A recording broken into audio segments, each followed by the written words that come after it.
I've had the privilege of meeting a lot of interesting people around the world, from heads of state to leaders of some of the largest companies in this country and around the world. Missionaries that have been on the front lines of the gospel in the most difficult places.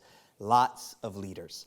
But I do not know a leader in the world I respect more than the one I'm introducing you to now. You might know him from his time at the People's Church in Toronto or his season as president and CEO of Equip, which trained 4 million leaders in 170 countries.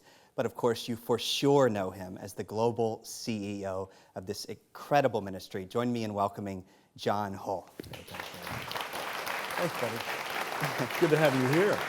Oh, We love having you here. It's really good to be here. Thank you, buddy. I've had the privilege of being a guest and being a host and being a viewer, actually watching what 100 Huntley Street has been doing for a long time.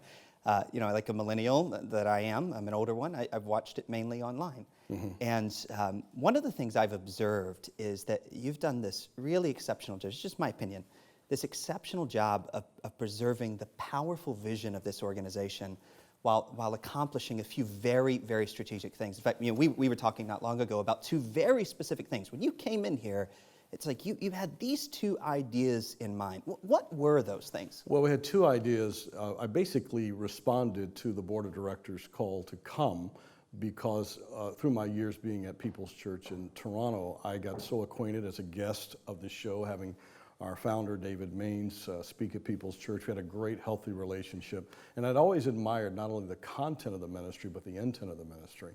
And I love the spirit of excellence that David Maines put in place. And we, by God's grace, we say humbly that we are attempting to have that same level, if not better level of excellence of broadcasting today and in the future.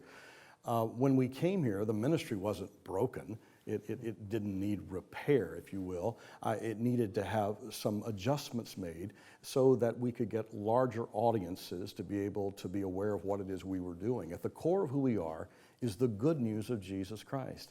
His death, his burial, his resurrection, that he can, as John just said in the last segment, he can transform your life. And so when we came here, the first year I spent time listening and learning. And then by the second year, which is a little over a year ago, my second year start here, we began to make a couple of decisions that we feel put the ministry in a trajectory that will cause us never to return again. There are 2 things. First of all, we aggressively wanted to try to get a larger space for what people knew as CTS, which we rebranded over a year ago as Yes TV. That was really critical. We wanted to have programs that would draw large audiences, that would be family-friendly, positive. Throughout the day, we would play broadcasts of television ministries and shows like ours, or teaching, preaching ministries. But at 3 o'clock in the afternoon, Johnny, we began to put together shows. It was already being done prior to my arrival by my predecessor, Don Simmons. We began to put together shows, though, aggressively, that from 3 o'clock in the afternoon until about 8 or 9 o'clock prime time, that would draw large audiences. So we went after shows like American Idol, The X Factor UK, The Biggest Loser, Jeopardy, Wheel of Fortune, Everybody Loves Raymond, which was just moving into syndication, as well as other shows like Judge Judy, Hot Bench, and on it goes. And those shows brought large audiences, and so suddenly we found ourselves in a whole new orbit. In fact, it took our sales team a little while to catch up with that. And we had all these new people watching our show, and they didn't even know who Yes TV was. Well, it was CTS. It was the first really single faith television station ever to be born in this country. And again, David Maines' vision that we're still enjoying to this day. So we did that, but to draw people in, and then we knew at that time when they would come, hopefully at 8 or 9 o'clock to 100 Huntley Street, that we would have a program that would be more compelling to keep them there. Huntley had gone through a bit of a decline in its ratings and in its revenue, and our audience was getting older, and we had been pretty much tagged as just a show for white-haired folks. And so we began to talk about ways in May of 2014 as to how we could transform that. And so we began. So simultaneous, long answer to your wonderful question, but we did 2 things. Number one, we went after bigger programs. And so in September of 2014, we launched a whole new schedule family-friendly programs that would bring people to our station.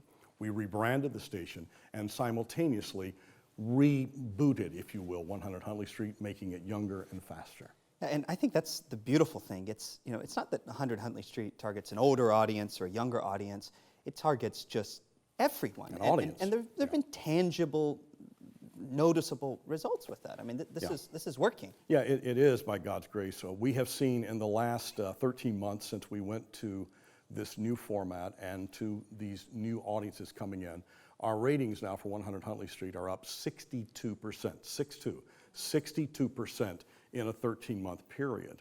If you compare that now to the last month of a new broadcast year, we're up 10% over last year. So over the last 2 years, we have seen a 72% increase. Now, we subscribe to Nielsen. Yeah, so these aren't evangelistic numbers that I'm sharing. Nielsen. That was my next question. You stole my question. These are the rating points that we charge advertisers to with rate cards, to advertise in our program. So these are real numbers.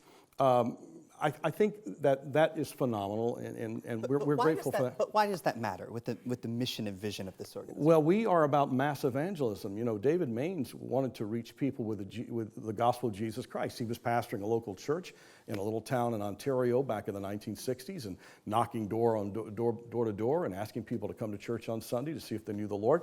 And he looked up and he saw all these houses increasingly having antennas on their roofs. And he thought, oh my goodness, that's an even faster way to come into a home and it not be threatening, right? And later, of course, those became satellite dishes, et cetera, et cetera. And so we want to reach masses. I think the greatest joy for me, two things, if I may. Number one, I am thrilled that now our audience, 47% of our audience is now under the age of 50. Wow. That is phenomenal. That's data. But the most important thing is this, is that we have seen twice the number of people pray to receive Christ, first-time decisions for Christ, double in the past year. We saw this past year 1,055 people call to pray first-time decisions for Jesus Christ. They'll respond to Ron Maines or me or someone that's at the prayer center and says, call. It's like you saw Cheryl, and people receive Jesus. And that's why we're here at the end of the day, to see people experience the life change of Jesus Christ and to share the stories like John that you've seen tonight about the life change of Christ. Yeah, it's quite the journey. And it really is happening. You often say, I've heard you say again and again, that your goal is to swing towards the fences. That's the culture of this organization. That's swing for the fences. Yeah. So you hit a home run, from the very beginning. And I think the beauty of what you just said is it's like working like everything depends upon you, praying like everything depends upon God, and just giving the rest to Him. Well said. Thank you, Johnny. Yeah. Thank you. And tonight, there are people that are watching us, right? I mean, they're watching us right now, and their life will be changed by the conversation that we just heard, by other conversations that we've had. I mean, that's the power and beauty of this. And there are countless stories, 10,000 episodes of countless lives that have been changed. The longest, I mean, think about this, the longest running television show in this country, the 6th longest running in the entire world, and every single day lives are changed. And what you just heard, this is the stats that you just said about ratings and such. I mean, people in Hollywood, I mean, the jaws would be on the floor hearing those numbers. I mean, that's astonishing. But the fact that all this is happening in this time where so many people are discounting the future of Christianity is really amazing. I want everyone to be encouraged that 100 Huntley Street is not retreating. We are advancing, and we are going to go forward in strength and power and dependent upon the gifts of God's people and the prayers of God's people. And we have an incredible board. We have a great chair. We have a wonderful executive team, and I'm very proud every day to be associated with these incredible people. And what a production team. You're seeing their efforts here tonight. The best is yet to come.